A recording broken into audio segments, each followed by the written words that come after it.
बजरंगी की पूजा से सब काम होता है, इनके दर्शन से ही बिगड़ा हर काम होता है, हर काम होता है। हनुमान ज्योतिष केंद्र सीतामढ़ी में आप सभी का स्वागत है। दोस्तों, विवाह से पूर्व विवाह के बारे में बहुत से प्रश्न व्यक्ति के मन में उठते हैं कि विवाह योग्य है या नहीं है, यानी विवाह होगा या नहीं होगा।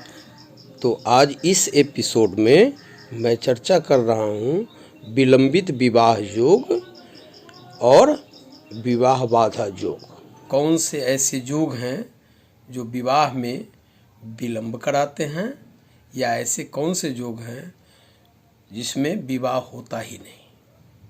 अब मैं कह सकता हूँ कि मेरे पूर्व के वीडियो को देखकर आप बहुत सारी बातें जान गए हैं, इसलिए मुझे चार्ट दिखाने की आवश्यकता नहीं। देखिए, इस राशि में, इस घर में जो भी राशि अंक आपका लिखा हुआ होगा, उसका जो मालिक होगा वह अगर यहाँ बैठ जाए छठे स्थान में, ये 8वें स्थान में और ये 12वें स्थान में, नीच राशि में बैठ जाए या अस्त हो जाए तो विवाह नहीं होता है।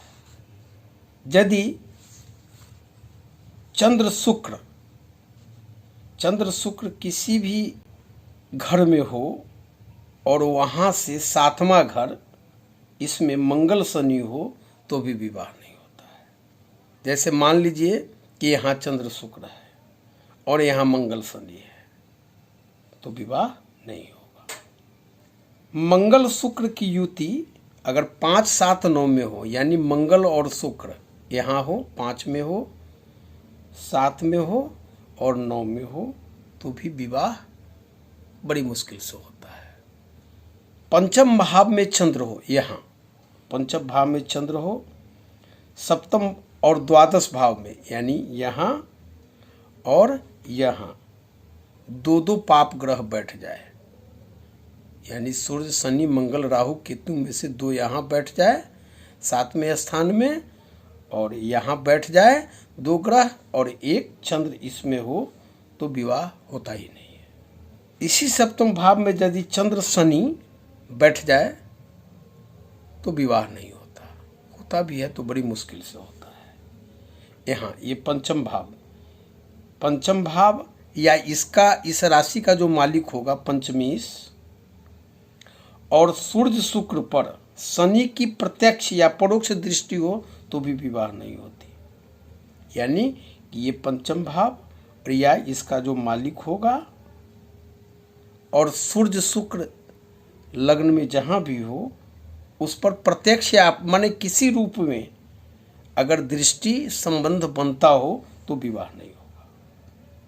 शुक्र, बुध, शनि तीनों नीच राशि में हो या शत्रु नवांश में हो तो शादी नहीं होगी, और होगी तो बड़ी मुश्किल से होगी। सप्तमेश यहाँ का जो राशि होगा उसका अगर जो स्वामी है अगर यहाँ 12वें घर में बैठा है और लग्न या चंद्र लग्न, ये दोनों का जो मालिक है अगर यहाँ बैठ जाए सप्तम भाव में तो विवाह नहीं होता है। एक जो इसमें और मैं बता रहा हूँ कि सप्तम भाव में यहाँ अगर शनि हो और लग्न या चौथे स्थान में यहाँ 8 अंश तक मंगल हो तो विवाह नहीं होने देता है, बड़ी मुश्किल से विवाह होता है। बहुत सारी कुंडलियाँ आती है जिसमें मैं खासकर देखता हूँ कि विवाह विलंब से हो रहा है। ये सही है कि व्यक्ति को महत्वाकांक्षी होना चाहिए, परंतु अति महत्वाकांक्षा बड़ी दुखदायी हो जाती है। कभी कभी ऐसा देखा गया है कि विवाह होता ही नहीं है, या विवाह होता है तो बीत जाने के बाद होता है। यदि सप्तम भाव में यहाँ बुध और शुक्र यहाँ अगर एक साथ बैठ जाए, बुध और शुक्र, तो विवाह बहुत ही देर से होता है, बड़ी आयु में होता है। इसी में अगर मंगल बैठ जाए 7वें घर में, और इस पर शनि की दृष्टि हो, यहाँ शनि हो या शनि यहाँ बैठा हो,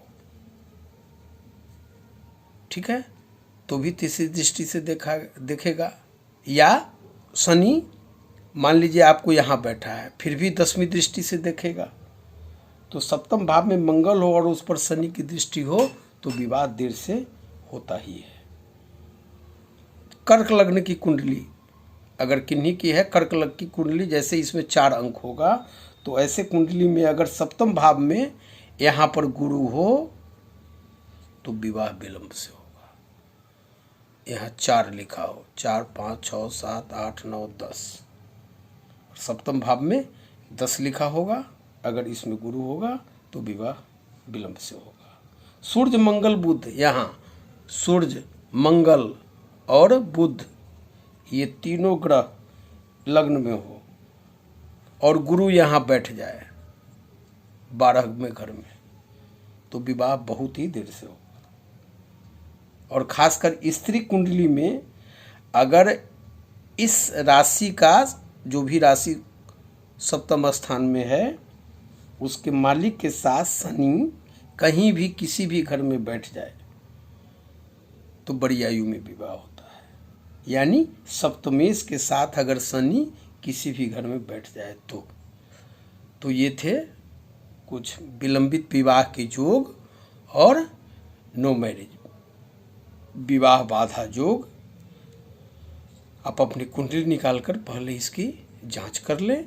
ये मैं कह सकता हूं कि शादी में विलंब होता है जो योग बताए गए हैं। धन्यवाद। मेरे संस्थान का आगामी वीडियो प्राप्त करने के लिए कृपया इसे सब्सक्राइब, लाइक करते हुए बेल की घंटी बजा दीजिएगा।